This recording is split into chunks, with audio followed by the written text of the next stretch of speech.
பரிசுத்தப்படுத்துகிற கர்த்தருடைய ஆவியானவருக்கு இருதயத்தை திறந்து கொடுக்க போகிறோம். அல்லேலூயா. எத்தனை பேர் விசுவாசிக்கிறீங்க? இந்த பரிசுத்த ஆவியான இந்த புதிய ஆவியை உனக்கிட்ட கொடுத்துட்டாருன்னா இந்த நெகட்டிவ் வல்லமே உங்ககிட்ட வரவே வராது. எத்தனை பேர் ஆமென் சொல்றீங்க? அல்லேலூயா. சத்தமா சொல்லுங்களேன். முக்கால்வாசி வியாதியே மாறி போயிடும். அல்லேலூயா.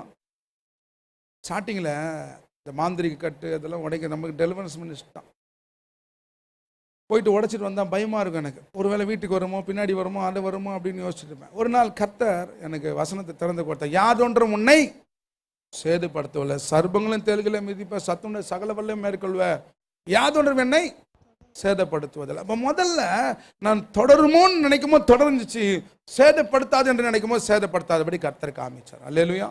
இப்ப இருக்க வேண்டியது என்னுடைய பயம் அல்ல, தேவனுடைய வார்த்தை. எத்தனை பேர் ஆமென் சொல்றீங்க? அல்லேலூயா.